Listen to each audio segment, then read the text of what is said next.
பேர் தாராளமா வயிறு முட்டை முட்டை சாப்பிடுற அளவுக்கு லேயர் சிக்கன் பிரியாணி எப்படி பண்ணலான்னு பார்க்கலாம் வாங்க. ஒரு 12 லிட்டர் தண்ணி ஊத்த முடியிற சட்டியில 300 ml எண்ணெய் ஊத்தி 1 கிலோ வெங்காயத்தை பொன்னிறமா வறுத்து 3/4 வெங்காயத்தை தனியா எடுத்து வச்சுக்கோங்க.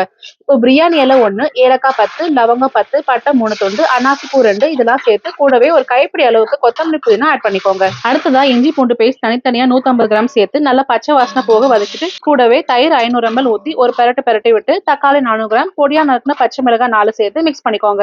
மிளகாத்தூள் 2 டேபிள் ஸ்பூன், மல்லித்தூள் 1 டேபிள் ஸ்பூன், மஞ்சத்தூள் 1 டீஸ்பூன், இது கூடவே தேவையான அளவுக்கு உப்பு சேர்த்து நல்லா ஒரு கிண்டி விட்டு ஒரு 3 கிலோ சிக்கன் ஆட் பண்ணி 2 லெமன் ஜூஸ் சேர்த்து மசாலா கூட நல்லா பெரட்டி விட்டு 15 நிமிஷத்துக்கு மீடியம் ஃபிளேம்ல தட்டு போட்டு முடி வைங்க. 10 லவங்கம், 7 ஏலக்காய், 2 துண்டு பட்டை, ஒரு அன்னாசி பூ கூடவே ரைஸ்க்கு தேவையான அளவுக்கு உப்பு சேர்த்து அரை மணி நேரம் ஊற வச்ச 2 கிலோ பாஸ்மதி ரைஸை 5ல இருந்து 7 நிமிஷத்துக்கு பாயில் பண்ணி வடிச்சு எடுத்துக்கோங்க. 15 நிமிஷத்துக்கு அப்புறமா தட்டை திறந்து 80% மசாலாவை தனியா எடுத்து வச்சு ஃபர்ஸ்ட் மசாலா, அடுத்தது ரைஸ், கடைசியா ஃப்ரைட் ஆனியன் இப்படியே சேர்த்து லேயர் பண்ணணும். இதுல 300 ml தண்ணி ஊத்தி ஒரு 20 நிமிஷத்துக்கு லோ ஃபிளேம்ல குக் பண்ணி தட்டை ஓபன் பண்ணி பாத்தீங்கன்னா செம சூப்பரான layer chicken biryani ready. Okay friends, அப்படியே மறக்காம அக்கௌண்ட் ஒரு ஃபாலோ போட்டு வச்சுக்கோங்க.